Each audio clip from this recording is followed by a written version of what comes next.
buenas noches. Damos inicio a una nueva entrega de opiniones. Muy feliz de que nos acompañes y, por supuesto, siempre agradecida de Dios por el privilegio de contar con ustedes, de compartir con ustedes cada domingo en cada entrega de opiniones.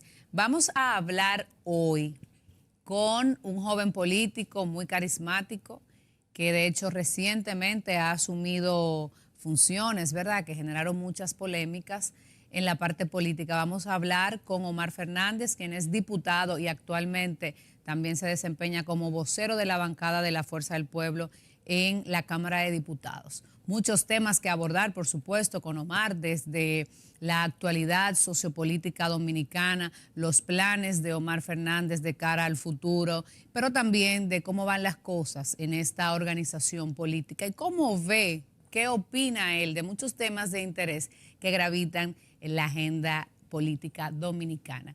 Igualmente complementamos con informaciones muy relevantes y datos puntuales en nuestros segmentos estelares. Y quiero, antes de iniciar, invitarles a seguir nuestras redes sociales, @LenisOpiniones, @LenisGarcía G, y a que le des un vistazo, haga clic en la campanita y le des a seguir en nuestro canal de YouTube, Lenis Opiniones, a todos nuestros contenidos que estamos compartiendo con ustedes cada semana. Así que sin más preámbulos, iniciamos esta entrega dando un vistazo a las noticias.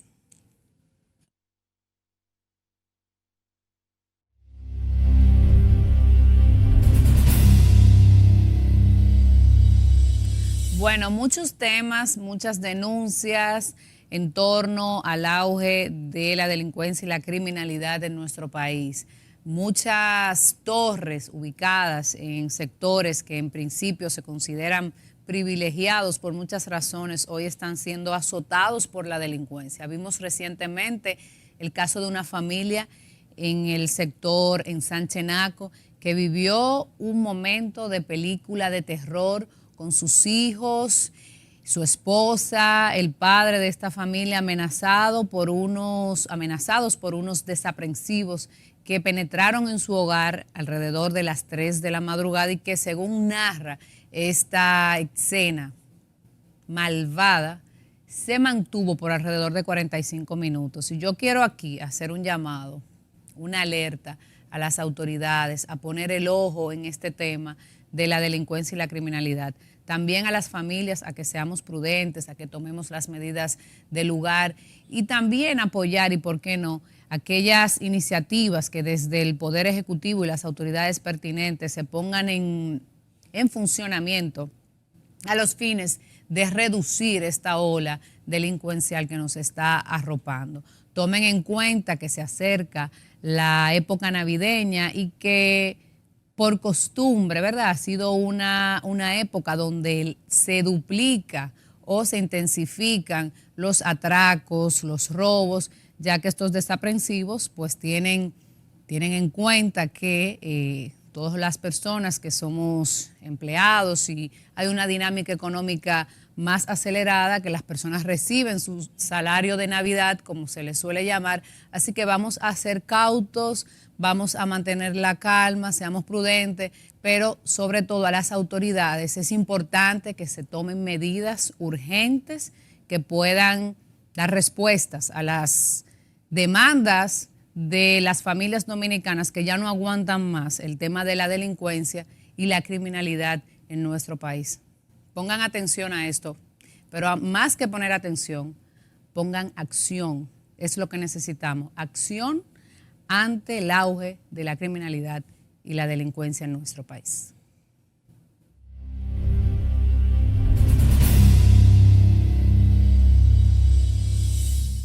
Bueno, es un honor recibir nuevamente en Opiniones a Omar Fernández, quien es diputado y ahora también, ¿verdad?, vocero del bloque del Partido de la Fuerza del Pueblo en la Cámara de Diputados. Omar, bienvenido a Opiniones, de verdad que siempre nos agrada conversar contigo. Bueno, muchísimas gracias, Lenis, por la invitación una vez más y de verdad que es un honor para mí. Gracias. Bueno, aquella vez tuvimos el honor de conversar en el año 2021. Recuerdo que parte de esa entrevista, como era la primera vez que nos visitaba, se enfocó en muchos temas, ¿verdad?, que generan dudas a la población, curiosidad, el hijo de un presidente, ahora haciendo su propio camino, ¿no? Los que quieran ver el contenido de esa entrevista pueden visitar nuestro canal de YouTube porque hoy pasaremos ya a otro plano. Pero sí, en aquel momento te preguntaba sobre cómo te había impactado tu niñez y tu formación el hecho de ser hijo y de tener quizás la sombra de ser el hijo de un expresidente. Un expresidente incluso que se mantiene activo en la política. Te pregunto ahora que estás en pleno apogeo de tu carrera política y profesional, ¿cómo te ha impactado en tu desarrollo político el hecho de ser el hijo del expresidente Leonel Fernández? Bueno, te diría que no mucho ha cambiado de la última respuesta que te di.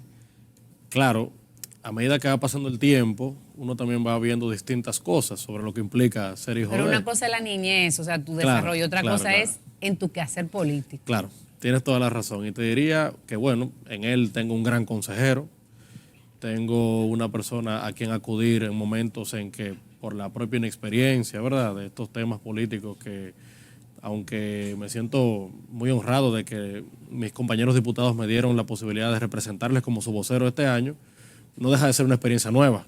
Y obviamente eso requiere de mucha preparación, de mucho estudio, manejar los temas cotidianos muy bien, e incluso entender que cuando hablo ya no hablo como diputado individual, sino como mi partido. Y entonces, bueno, me traza como el reto extra de saber que tengo que ser cónsono con lo que probablemente él dirá en su condición de presidente del partido. Tenemos que ser lo mismo. Aunque a veces no coinciden, recientemente han tenido diferencias en algunas declaraciones. No, hemos sido coherentes en todo, quizás distintos puntos de vista, pero el fondo es el mismo al final. Y bueno, y también de eso se trata. O sea, yo creo que la democracia nos permite expresar posturas similares, aunque con quizás formas distintas. Sí, te digo porque, por ejemplo, con el caso de las inundaciones, que de hecho en varios foros que participo destacaron y me sumo, yo creo que eso es lo sensato, al llamado que hiciste de que no se politizara esa situación que nos afectaba a todos. Sin embargo, por otro lado, lo ponían en tela de juicio de que tu papá, en su condición de presidente de una organización política, sí, ¿verdad?, mandó su mensaje político. Entonces ahí, Omar, por eso te digo, debe de ser un poco retador, para no decirte difícil. Son de las cosas que suceden. Igual yo entendí que como con mi rol como diputado de la capital, me tocaba estar muy presente en esa circunscripción ese día. Obviamente me acompañó también parte del partido, por órdenes del propio presidente de la organización, o sea que él no estuvo ajeno a lo que estaba sucediendo. Y en el momento, bueno, entendí que lo que se requería era una mano indistintamente de los colores y partidos, o sea, la gente estaba sufriendo. No creo que era momento de ver si era el PLDista o era el PRMista o era el de la Fuerza del Pueblo el que estaba pasándola mal. Claro, queda evidenciada que en la ciudad tenemos retos todavía que tenemos que superar, temas acuciantes que tenemos que ver y tenemos que resolver, ese tema de los drenajes, de los filtrantes, de los invernales que no se limpian, porque también te diré algo, no es solamente culpa de un ayuntamiento que quizás no hace el esfuerzo o quizás no tiene las herramientas, también es culpa de muchos de los ciudadanos que no me incluyo porque por suerte yo tengo mucha conciencia sobre qué hacer con los desechos, pero frente a mí constantemente veo gente que son ignorantes con el tema y te tiran un vaso, te tiran un plástico, te tiran un foam, lo que sea, en el piso, y yo mismo le llamo la atención, hermano, pero recoja eso, como usted, o sea, esta es tu ciudad, viejo. Entonces, la poca conciencia que tenemos también los capitaleños, lamentablemente, de que nos da lo mismo tirar cualquier basura en el piso, es lo que tampoco ayuda en estas situaciones. Entonces, claro, las inclemencias meteorológicas son naturales, siempre van a suceder, pero esperamos que ni Dios lo quiera, si sucede otra vez, bueno, que la ciudad esté más preparada y que haya más conciencia de parte de los capitaleños de cómo tenemos que...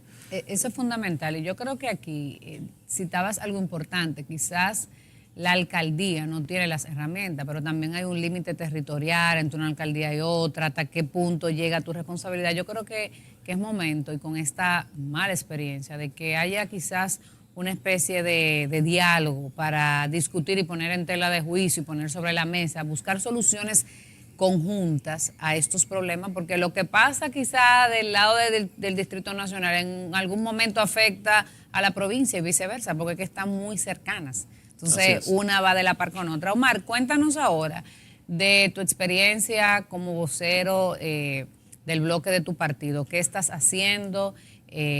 ¿Cuál es la agenda actual a lo interno de la Cámara de Diputados? Bueno, ha sido una experiencia maravillosa. Van solo 3 meses, pero 3 meses, he dormido poco. Pero buenísimo, te lo digo, porque liderar una bancada de 18 diputados que, como te dije, han delegado su confianza en mí para representarles este año como su vocero, es un reto que me ha ayudado y me ha dado bastante contexto sobre lo que pasa, sobre todo en la política nacional e internacional.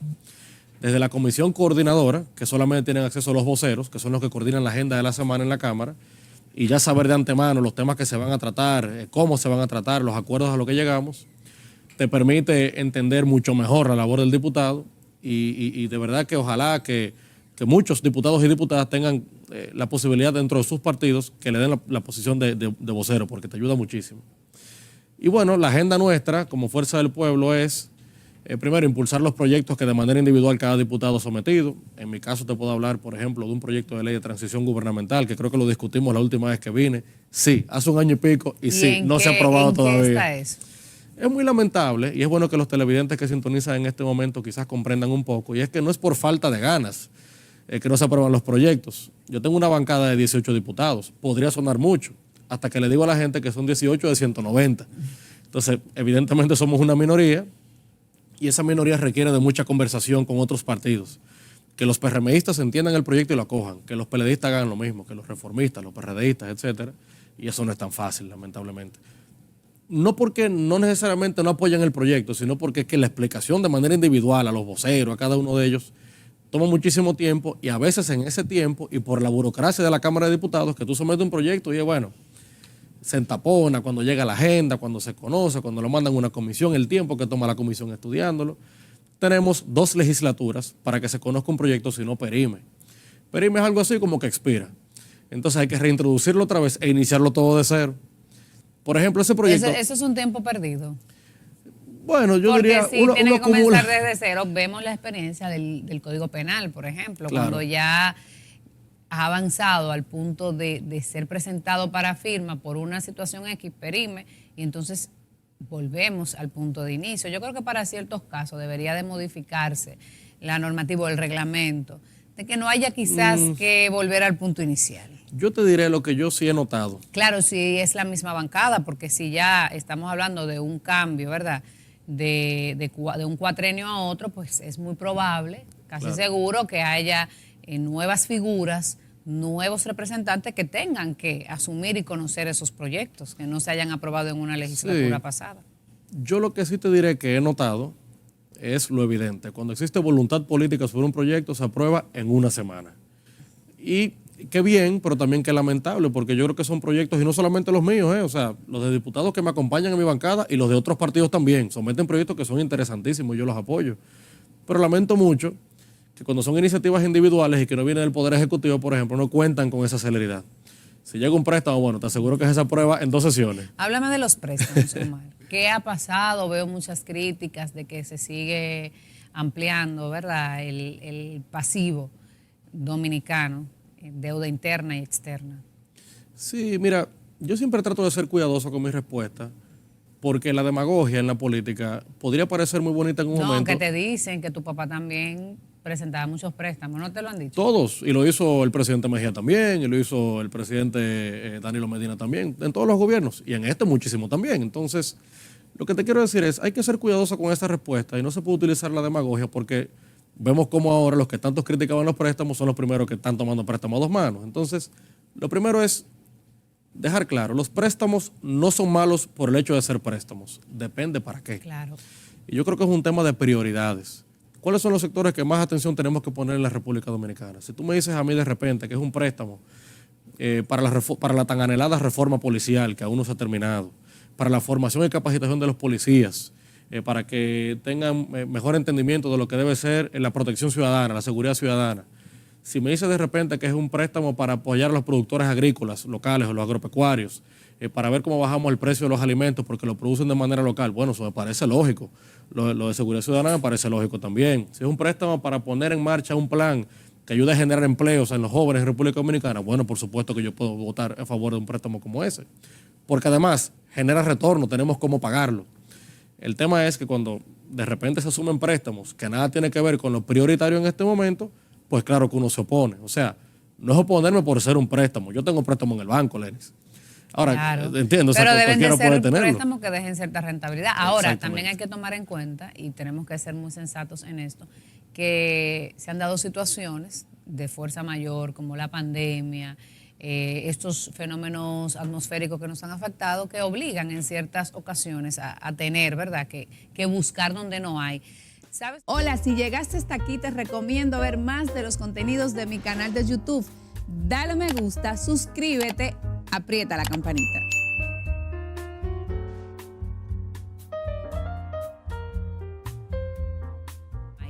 ¿Sabes, Omar, que algunas personas cuando decidiste asumir esa posición como vocero, lo vieron como un alto riesgo para tu carrera política? Que por qué asumir esta posición que te puedes quemar, que en tu condición de hijo de un expresidente que eventualmente, al parecer, pudiera tener intenciones de ser precandidato y posteriormente presentar una candidatura presidencial, porque los plazos de ley no se han aperturado para hablar de candidaturas.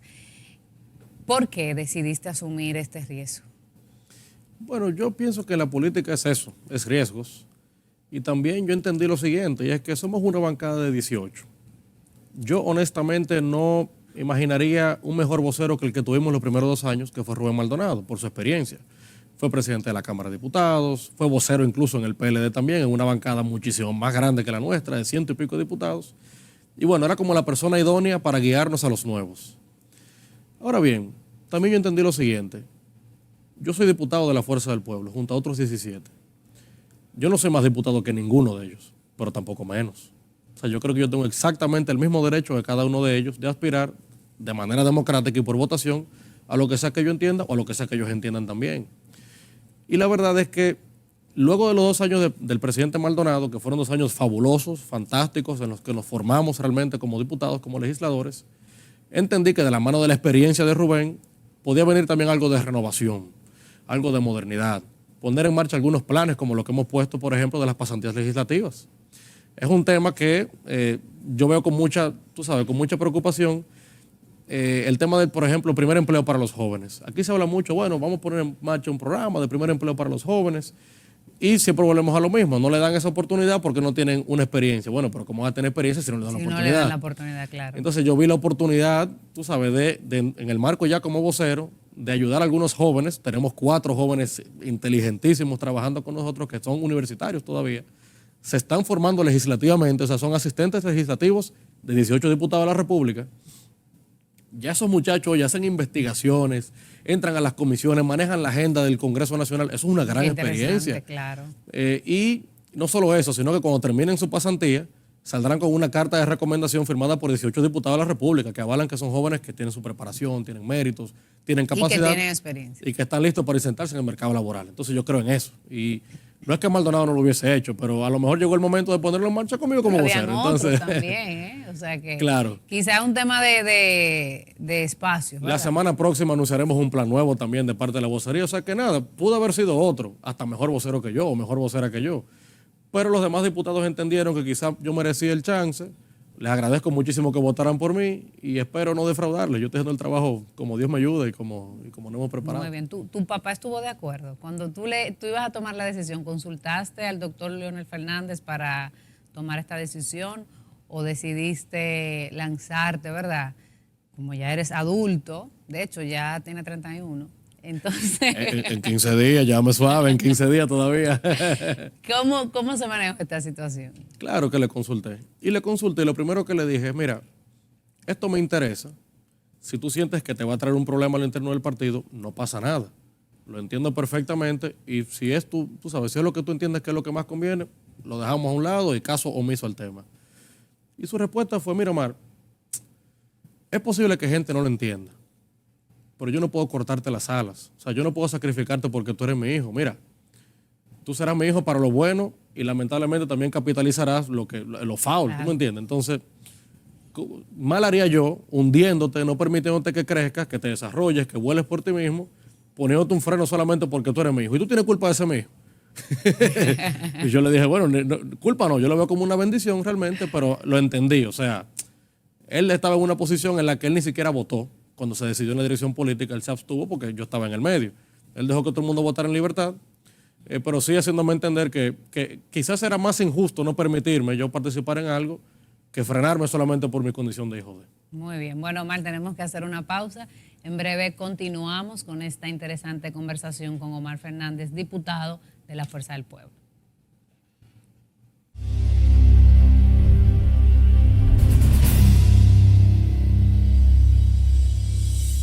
Gracias por continuar en Opiniones. Quiero aprovechar para reiterarles la invitación a seguir nuestras redes sociales, @Lenis Opiniones, @Lenis García G y nuestro canal de YouTube, Lenis Opiniones. Omar, ¿cómo ves tú el panorama político ante el nuevo escenario que se va perfilando con la consulta que realizó el Partido de la Liberación Dominicana y que tienen como un precandidato ya a la presidencia, a Abel Martínez?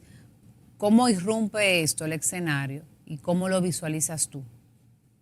Bueno, te diría primero lo evidente, que ya como que despeja bastante el camino y un poco uno se hace una idea ya de quiénes serán los 3 contendores principales, sin desmeritar ningún otro que pueda surgir, pero me parece que el asunto está como entre los 3 principales. Fuerza del Pueblo, PRM y PLD. ¿En ese orden? Mira, no lo pensé, pero sí en ese orden. Entonces, bueno, tú sabes, ya un poco, cuando existe esa certidumbre, vemos lo siguiente. Primero, me parece a mí que aunque estamos trabajando para un escenario de primera vuelta, como es evidente, no lo veo tan claro que nadie gane en primera vuelta. Porque ya se fragmenta mucho el voto y ya no está necesariamente tan, diríamos, o sea, está muy repartido el voto. Entonces, lo que sí también veo un poquito claro es que cada vez se va polarizando más la conversación política entre el partido oficialista, evidentemente, con el presidente Abinader y el expresidente Leonel Fernández, el presidente de nuestra organización. Abel Martínez, a quien le tengo un aprecio personal, a quien considero un buen amigo y obviamente fueron muchos años de batalla juntos y demás, tiene un reto muy fuerte con el tema del PLD que bueno, ya le tocará librar su propia batalla a lo interno y luego hacia afuera. Pero en todo caso, lo que yo veo hoy es un escenario de segunda vuelta. Me parecería a mí que clasifican el presidente Abinader y la Fuerza del Pueblo. Y si ese fuera el caso... necesariamente, en un escenario de segunda vuelta, si así fuese, tiene que haber una negociación. 2 fuerzas necesariamente tendrán que aliarse, o los 2 contendores tendrán que buscar los votos del tercero para poder llegar, ¿verdad?, a la mayoría que establece la Constitución. ¿Habría posibilidad de una negociación entre la Fuerza del Pueblo y el PLD en el caso de una segunda vuelta? Bueno, es que negociación como tal, y sobre todo en política, suena extraño. Yo lo que sí te diría... Un acuerdo, son sinónimos. Yo lo que sí te diría es que todo el auténtico PLDista, y sobre todo las bases, sobre todo esos carpinteros políticos que son los que lo dan todo por las personas que representan solo con caras, sienten una afinidad natural con el líder de nuestra organización, de manera que no creo que sea un proceso muy traumático ni difícil. Si que es de manera a la inversa, automática, Omar, si es a la inversa, bueno, que Abel Martínez tenga los números, para ponerte la pregunta un poquito más difícil, ¿verdad? ¿Apoyarían ustedes a un candidato del Partido de la Liberación Dominicana? ese escenario, honestamente, yo no lo contemplo. No es un escenario que me he sentado a visualizarlo, a pensarlo. También hay otro escenario que la gente no lo discute, pero podría ser que crucen Leonel y Abel y Abinader se quede fuera, por ejemplo. Eso podría ser también. Que tenga situaciones adversas el gobierno este año próximo, situación económica, inflación, etcétera. Y bueno, y se desplome el gobierno y podrían cruzar otros 2. También sería un escenario interesante. Muchos lo ven poco probable, pero podría ser. De manera que, bueno, esto es incierto todavía, pero lo que veo al día de hoy, sobre todo con encuestas de trabajos científicos que tenemos para un poco entender cómo va el rumbo del país, lo que nos indica es que está muy polarizado entre el PRM y la Fuerza del Pueblo en este momento. ¿Y a ustedes no le da temor la inclusión de Abel Martínez, con lo que él pueda representar en caso de que sea el candidato presidencial? Porque reitero que los plazos de ley no están todavía habilitados para que hablemos de candidaturas. Entonces, en una eventual selección o designación de Abel Martínez como candidato, ¿no le da a ustedes temor porque juventud, una figura fresca, digamos, en el escenario? ¿Qué han pensado ustedes en ese sentido?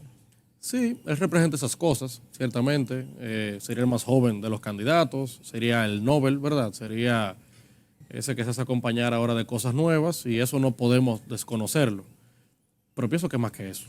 O sea, yo siento que hay que tener profundidad en los planteamientos. Creo que hace falta tener como un plan de gobierno claro, saber explicarlo, tratar los temas más acuciantes en la República Dominicana. ¿Cuál es tu plan en educación? ¿Cuál es tu plan para que crezca el turismo? ¿Cuál es tu plan en materia de salud? ¿Cuál es tu plan para disminuir la pobreza, para controlar la inflación? O sea, yo creo que el candidato que logre explicar mejor sus ideas, articularlas mejor y venderlas. Y con profundidad, con sustancia además, yo creo que será el que logre destacarse por encima del resto. Y ahí yo creo que tenemos la ventaja. Bien. Omar, la situación sociopolítica dominicana en sentido general, lo vimos desde el punto de vista electoral, pero ¿cómo ves tú la situación del país? ¿Qué cosas te preocupan de manera particular en este momento? Bueno, te diría que la inseguridad es un tema que me preocupa bastante. Y no a mí, a cualquier dominicano. Cuando tú ves ya que las personas que andan censando en las calles fueron atracadas por unos antisociales, delincuentes, evidentemente, deja mucho que desear. Entonces, la inseguridad ya no importa en qué sector tú vivas, si tú vives en un sector clase media, un sector pudiente, clase alta, o un sector vulnerable y pobre. Si sales de la puerta de tu casa te sientes bastante inseguro. Ya no quieres abrir la puerta a nadie, ya tú partes de la desconfianza con todo el mundo. Y eso no es un país en el que se vive tranquilo. Entonces, bueno, yo creo que eso es algo que debe tratarse de manera urgente. No sé si las autoridades en este momento son las más competentes tampoco. Ya tenemos más de 2 años con las autoridades actuales y como que no dan pie con bola. Entonces, bueno, un país en el que los locales no se sienten seguros, no viene inversión, los turistas tienen miedo, y de repente podría crear una situación hasta de pánico y eso no es lo que queremos, evidentemente. Te diría también el grave problema del desempleo en República Dominicana. Muchas personas que se forman, que estudian, que hacen hasta lo imposible para tener su título, que lo hacen con mucha honradez, con mucha honestidad, y luego de que salen de esos estudios no consiguen un trabajo digno que sea equiparable con el esfuerzo que hicieron para hacerse profesionales. Entonces, caramba, es como decepcionante, ¿verdad? ¿Para qué estudié? ¿Para qué me maté yo? ¿Para qué me fajé? Entonces, te diría que eso, y cuando lo combinas, claro, con el tema de la inflación, que ya hoy tu dinero vale menos que antes porque todo cuesta más, que tu salario es exactamente el mismo porque tampoco se le indexa por la inflación como manda la ley y como debería ser en este próximo presupuesto general del Estado 2023, tema que en el presupuesto también tiene un artículo transitorio para dejar eso a un lado. O sea que no se va a tratar la indexación salarial. Es la intención del presupuesto actual, que las personas, el mínimo imponible es de 34 mil y pico de pesos. O sea, a partir de ahí tú pagas impuestos sobre la renta. Según manda la ley, debería ser a partir de los 43 mil y pico. O sea, que hay un grupo de personas en esa franja que hoy pagan impuestos sobre la renta que no deberían estar pagando. Entonces, claro, tú tienes menos poder adquisitivo, tú puedes comprar menos cosas, de por sí esto está dificilísimo y, bueno, son como de los temas más puntuales que observo. Claro, deficiencia en educación, deficiencia en salud, son temas, tú sabes, que siempre están palpitando. Vendrá un tema de crisis energética acá en la República Dominicana también. Eso hay que ponerle mucha atención. El sector eléctrico tiene problemas serios. Aquí hay que hacer inversiones urgentes en la infraestructura eléctrica, sobre todo. Se pierde mucha energía en la transferencia entre la generación y el punto final y no se están haciendo debidamente las inversiones que se tienen que hacer. De forma que yo tengo el temor de que en el 2023 inicien los apagones otra vez. Eso podría evidentemente generar un ambiente muy, muy convulso para el Esperemos que no, pero de hecho estuve viendo la semana pasada que, por ejemplo, Edesur, como distribuidora, ganó premio a la calidad. Entonces, esta parte de la crisis energética va relacionada más con el tema de la infraestructura o con el tema de la gerencia. Infraestructura e inversión en este momento. O sea, no tenemos la cantidad de mega que está requiriendo la República Dominicana. ¿Pero y eso por qué? Porque se supone que cuando entrara Punta Catalina, claro, íbamos a tener más generación y en consecuencia, a pesar de las situaciones que sabemos en torno a Punta Catalina, la distribución iba a ser mayor y en consecuencia los apagones también iban a ser menores, no mayores. De hecho, debo decirte que gracias a Punta Catalina, República Dominicana está prendida en este momento. Pero lo que pocos saben es que el año próximo deben entrar 1 o 2 plantas de Punta Catalina en mantenimiento. Cuando entran en mantenimiento significa que se apagan.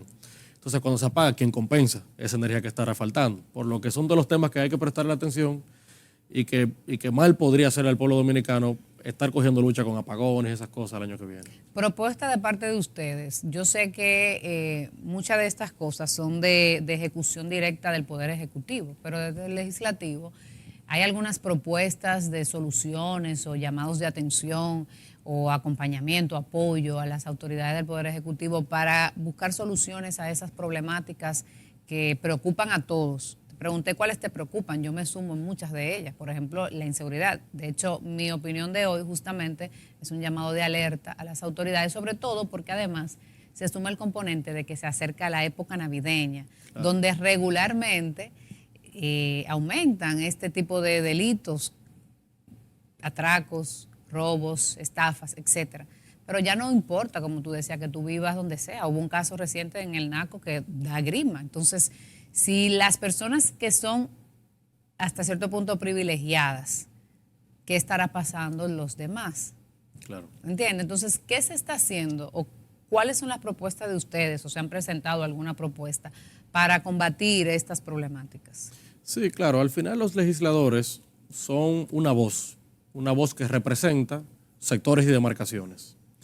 Y en el caso te puedo hablar por el bloque de la Fuerza del Pueblo, evidentemente, semanalmente tomamos algún turno, lo que le llaman turno previo, que es previo a que inicie la sesión, para presentar resoluciones, para alzar la voz sobre un tema que quizás las autoridades no han notado, no se han dado cuenta, y como uno está siempre en el territorio, a veces el roce con la gente, juntas de vecinos, clubes deportivos, te da un poco más de idea que las autoridades que están atentos a temas más grandes. Entonces, yo creo que ese roce diario es lo que te permite hablar con mucha propiedad. Y claro, tomamos turnos constantemente, denunciando lo que está sucediendo, exhortando a que le pongan atención a un tema específico. Mira, por ejemplo, el diputado Félix Michel de Santiago, hace tan solo unos días anunciaba la alta preocupación que tiene de que en el aeropuerto del Cibao, las personas cuando salen del aeropuerto y se van a montar en el Uber, o en el carro, en el taxi, lo que fuere, usualmente son atracados ahí, afuera del aeropuerto, o se montan en el carro y a lo mejor un atracador que está manejando y en la esquina Entonces, bueno, es un tema que hay que ponerle atención. Imagínate un turista que llegue y la cantidad de turistas que llega por ahí. Preocupante. Entonces, esos son de los temas que le estamos poniendo atención y evidentemente dejándoselo saber a las autoridades para que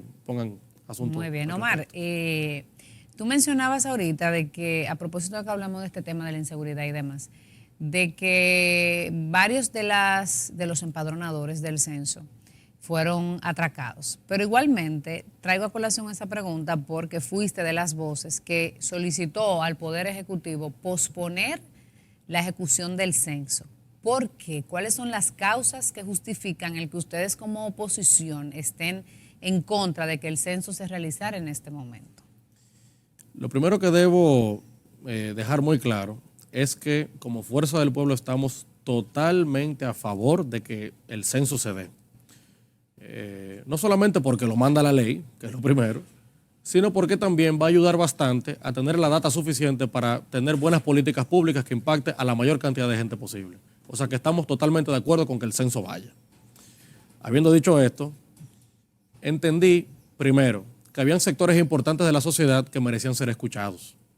Entonces, bueno, viendo o sintiendo un ambiente de que muchas personas no se sentían a gusto con la boleta censal como estaba redactada, con el cuestionario, algunos temas que no quedaban claros. Yo creo que no estaba de más buscar el mayor consenso posible. El diálogo siempre es bueno. Escuchar a la gente, eso es que se trata. Un gobierno tiene que escuchar. Pero eso lo dijeron a tiempo, porque se está hablando del censo hace mucho. Honestamente, yo tengo tiempo escuchando sectores que están inconformes con la boleta y con la metodología. Entonces, bueno, si esas voces estaban tan presentes y un gobierno tiene mucho más capacidad que un diputado de saber quiénes lo están diciendo, creo que no estaba de más haber consensuado y escuchado y dialogado para llegar a una boleta lo más acorde posible a lo que todos deseamos. Primero eso. Pero segundo, el tema de la inseguridad, volvemos. También estaba sintiendo un ambiente convulso de gente que dijo, yo no me voy a dejar censar ni voy a abrir la puerta ante una gente que podría estar disfrazado, pero voy a atracarme que vino a mi casa. Entonces, y lo tercero, un tema también de urgencia, nadie lo esperaba, pero la capital se inundó hace unos días. Entonces, pensar en que saldrán personas a censar a gente que lo que está más ocupada en ver cómo resuelven su vida y resuelven su situación momentánea, más que una persona que le esté preguntando una cosa u otra, los que aún tienen casa, porque alguna se la llevó el río también. Qué pena. O sea, para mí era un tema como de la urgencia. Es lamentable, yo no quería que se pospusiera. De hecho, no se pospuso, el censo está en camino. Y fabuloso. Pero yo creo que para que el censo quedara realmente bien, y no ver los problemas, por ejemplo, de que las tabletas no estaban sincronizadas, de que algunos no manejaban el asunto bien, de que otro grupo fue atracado. O sea, imagínate en qué país que estamos viviendo. Entonces, nada, por eso yo pedía quizás un poco más de preparación, no para que no se haga, repito, yo estoy totalmente de acuerdo con que el censo se haga y además la ley lo manda, pero para que fuera un censo que saliera lo mejor posible y que ayudara realmente a este gobierno a elaborar buenas políticas públicas. Bueno, tenemos que hacer una pausa, pero antes les presento el contenido de hoy en Los 5 más. Hoy en Los 5 más hacemos un recuento de las principales quejas de la ciudadanía. Número 5. Salud. La compleja red de centros asistenciales ha sido el foco de críticas constantes por carecer de calidad en el servicio primario de atención a pacientes de zonas vulnerables, especialmente los que atienden el flujo masivo de usuarios que acuden en busca de mejoría de quebrantos o afecciones sin encontrar una solución que les permita una atención viable. Número 4. Energía eléctrica. Este es un tema que aún con las promesas realizadas por gobiernos desde hace varias décadas sigue generando preocupación a los residentes en República Dominicana. Aunque el servicio ha presentado algunas mejorías, todavía persisten los apagones en algunos puntos del país. Otro agregado a esta crisis es el reclamo por las irregularidades en las tarifas eléctricas que llegan con montos muy elevados. Número 3. Inmigración. El índice de reclamos por la desenfrenada inmigración irregular de personas que han llegado desde Haití y otras zonas de Latinoamérica ha incrementado el debate sobre la soberanía y los esfuerzos que hace el Estado para regular esa situación por vía normativa. La queja se ha trasladado al plano internacional debido a una petición de las Naciones Unidas que solicita al país detener las deportaciones, encontrando amplio rechazo entre los dominicanos. Número 2. Altos precios. El costo de mantener un hogar se ha disparado de manera sorprendente en los recientes meses, al punto de generar alta preocupación en familias de recursos limitados.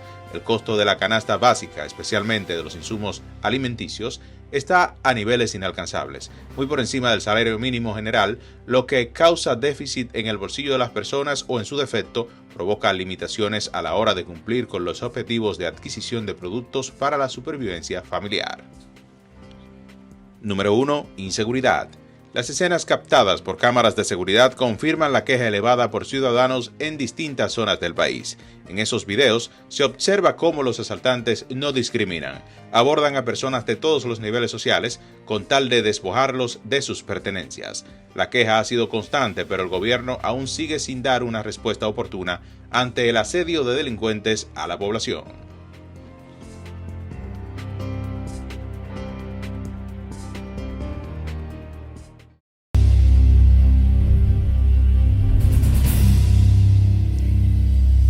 Continuamos conversando con Omar Fernández, diputado y vocero de la bancada de la Fuerza del Pueblo en la Cámara de Diputados. Bueno, Lenis, como te decía, ahí estuve viendo también unos videos en las redes sociales de las personas que andan censando, diciendo que si las tabletas estaban distorsionadas, que si le estaban sacando personal de trabajo, que si fueron atracados, que si la gente no colaboraba, en fin. Te repito, yo lamento mucho, tú sabes, el tema, y yo quisiera que el censo salga bien, y estoy de acuerdo con el censo, vuelvo y te repito, y la Fuerza del Pueblo también, pero quizás requirió de más consenso, de más diálogo, de mejor preparación de las personas que iban a censar, que se hicieran acompañar de algún policía también para que no les atraquen, como ha sucedido, y eso iba a permitir que tuviéramos el día de mañana una data que realmente se acerque lo más posible a lo que necesita la República Dominicana para tener buenas políticas públicas. Ojalá salga bien, es mi deseo genuino. Pero parece que la cosa no va por buen camino. Fueron a mi casa, yo no estaba en ese momento, sí me llamaron de la casa, mira, una persona, como yo no estaba, también me quedó la duda de si volvía o no volvía, entonces no sé si me censarán finalmente o no. Yo con mucho gusto, obviamente le asumiría el cuestionario, pero ahora no sé si regresan o no regresan. Esas son de las dudas y de las interrogantes que yo creo que es bueno que queden claras, aunque sea a través de las redes sociales, claro, de la institución, de la ONE, para uno saber. A mi casa no han ido todavía a esta altura de juego, esperemos que en los próximos días nos visiten, pero yo me quiero censar, evidentemente, quiero aportar. Omar, muchas encuestas de esas que se están realizando, ¿verdad?, diferentes vertientes, te posicionan muy bien en la capital.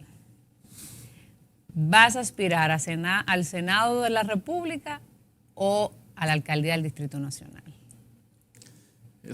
Tú no me diste como una opción, no me diste una alternativa. No, porque ya tú has hablado de ese tema en otro sitio. A o Z, dime. A o B. No, yo te diría, mira, yo tengo que estar muy concentrado en este momento, Lenny, en ser un buen vocero. Es como el reto que tengo por delante ahora. Apenas llevo 3 meses y te digo que no es poca cosa. O sea, que yo tengo que estar como con mis ideas muy claras, por ejemplo, sobre el presupuesto general del Estado, estudiarlo con mis diputados, los retos que vienen luego de ese, proyectos de ley que aún me quedan pendientes. Y entonces, bueno, según los propios plazos de la ley, me quedan unos meses por delante todavía. Omar, tú has tomado en cuenta que estamos casi en diciembre, Claro. que en febrero estaremos a un año de la contienda electoral. Me refiero a febrero de 2023. Entonces, como que entre terminar tu compromiso como vocero, que es de un año, ¿no? Cuando termines ese ejercicio vas a estar contra el reloj para tomar una decisión. Se supone que en octubre deben ser o las primarias o en su defecto tu partido debe seleccionar por el método que establezcan sus estatutos cuáles van a ser sus candidatos. Entonces, no creo que te vayas a dormir. Danos por lo menos una orejita de qué tú has pensado, porque yo sé que algo hay. Tus redes están muy dinámicas. No creo que la vocería tampoco sea algo tan casual desde el punto de vista político. Entonces, déjanos saber algo a la audiencia de opiniones. Es que vuelvo a lo mismo. Tampoco depende enteramente de mi deseo.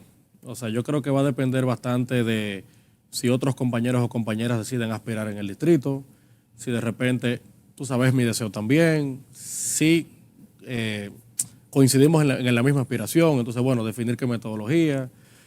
Pero bueno, o sea, yo comprendo el tema de los plazos. Tampoco es bueno uno durar tanto tiempo que se te vayan adelante y ya es imposible remontar. Eso yo también lo comprendo perfectamente.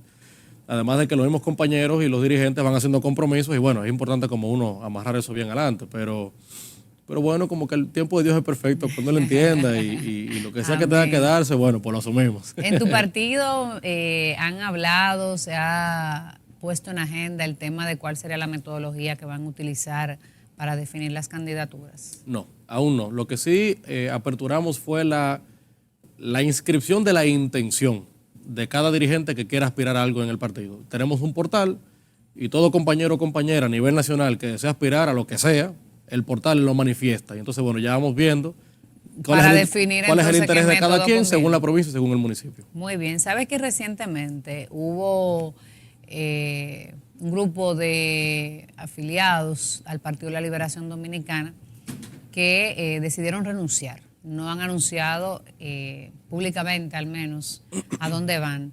Me refiero de manera puntual y debe de saber al caso de Julio César Valentín. ¿Va Julio César Valentín? ¿Ha habido conversaciones con la Fuerza del Pueblo? Honestamente lo desconozco. No podría decirte ni afirmarte, ni siquiera dejar como la duda abierta, tú sabes, si viene acá o no, porque no sería responsable. No tengo la menor idea. Sí, obviamente vi las razones que le motivaron a desertar del PLD. Son razones que me parecen muy atendibles, lógicas, lamentables por demás, porque es que ninguno imaginamos que nos íbamos a tener que ir de ahí, pero unos adelante, otros después, pero nada, le comprendo y obviamente le deseo éxito en cualquier proyecto que emprenda, porque es un buen amigo y es un buen político además. Sabes que en los días de la contienda o la consulta se habló de que quizás Margarita pudiera por lo menos pensar en el hecho de pasar a la Fuerza del Pueblo. ¿Qué opinión te amerita a ti el hecho y si tú crees que hay posibilidades de que Margarita Cedeño pase a las filas de la Fuerza del Pueblo? Bueno, también sería mucha especulación. No es nada que haya yo tratado directamente con ella, ni siquiera que haya escuchado dentro de las conversaciones en la Fuerza del Pueblo. Pero si esa fuese su decisión, sería su movida más natural. De forma que si así ella lo desease, por supuesto que es bienvenida, porque además, por encima de lo político, tenemos un vínculo familiar. Ella es la mamá de mi hermanita. Yo tengo un cariño genuino por ella. Sé que es recíproco también.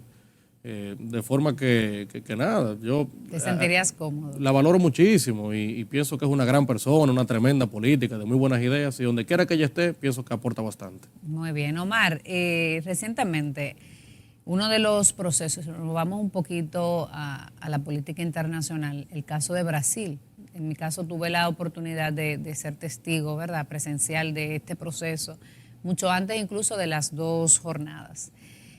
¿Qué piensas tú del auge que está teniendo la izquierda, sobre todo en Latinoamérica?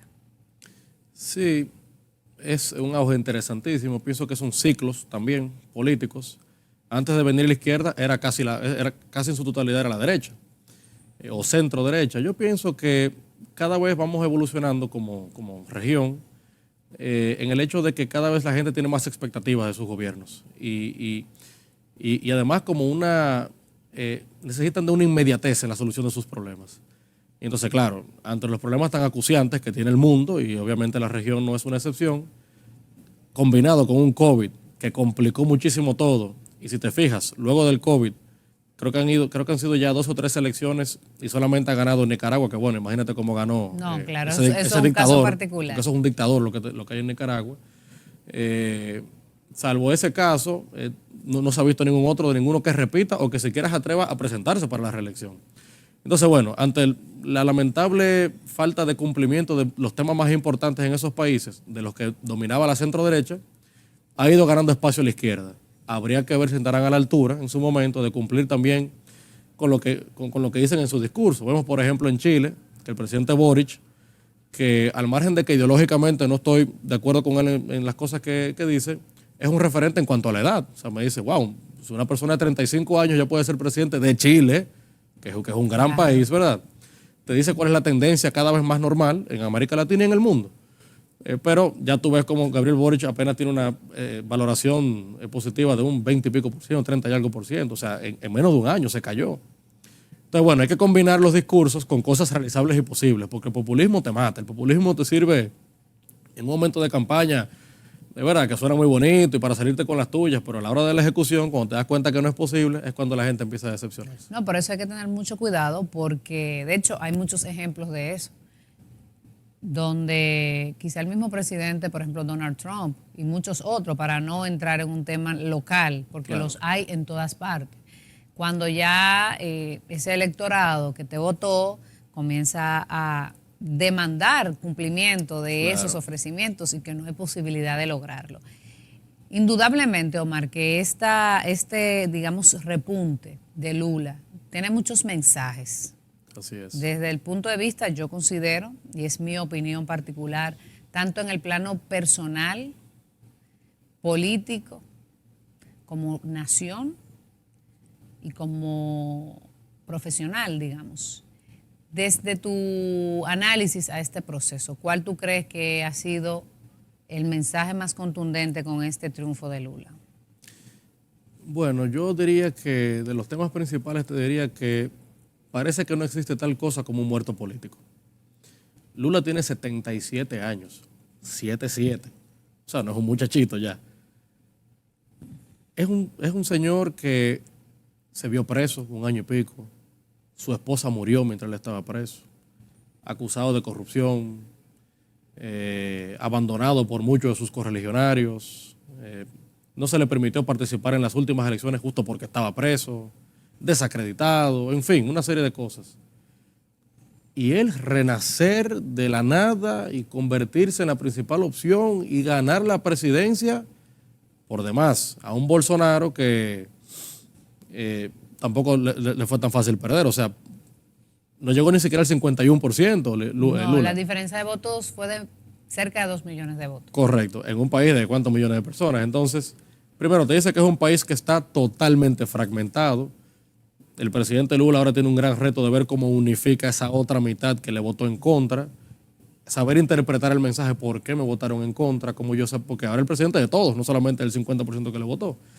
Entonces, bueno, tú sabes, es primero interpretar ese mensaje de ese 50 que no me votó, cómo yo lo unifico a mi programa de gobierno, y también cómo no hay que descartar a nadie al margen de las situaciones políticas que haya vivido, las personales, o incluso hasta un tema de edad, porque dice, no, está viejo, ya eso no va. Con 77 yo lo vi con un teachercito jugando fútbol y encaramado en una camioneta y brincaba así como el más enérgico. Entonces la verdad que eso me sorprendió bastante. No se puede subestimar a nadie, definitivamente. Omar, el tema haitiano, un tema que preocupa.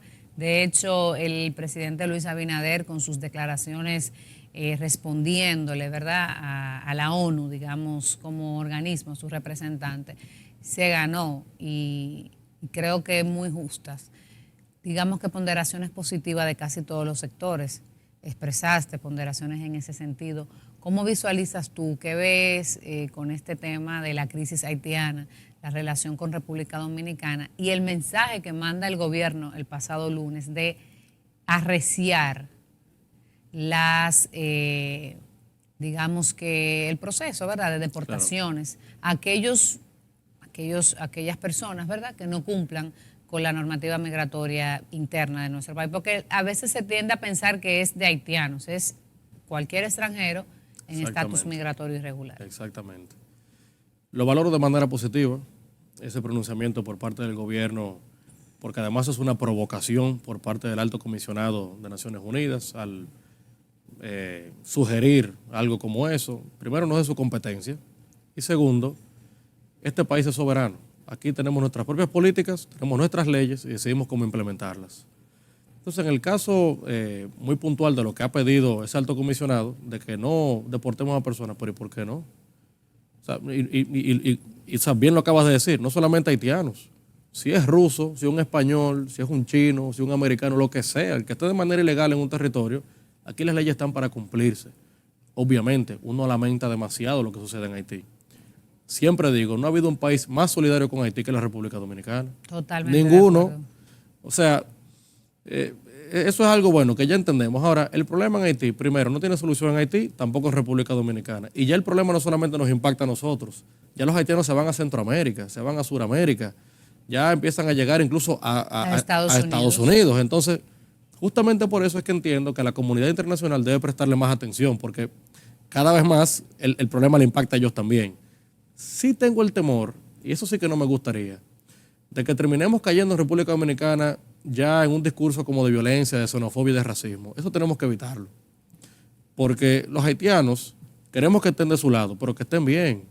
O sea, uno apuesta a que ellos se puedan desarrollar. Claro, el desarrollo de ellos es el desarrollo totalmente, nuestro. Y no dejan de ser seres humanos con derechos humanos también. O sea, que yo creo que sí, tenemos que deportarlos, el que esté de manera ilegal, pero siempre cuidando el discurso xenofóbico, el discurso racista, que en nada aporta y nada ayuda a la retórica que algunos quieren montar también, de como si fuéramos seres humanos diferentes y fuéramos especies diferentes y nada que ver. Es una isla compartida, obviamente los haitianos de su lado, los dominicanos de nuestro lado, respetando la soberanía, pero sin jamás impulsar el discurso de odio ni ese tipo de cosas. Claro.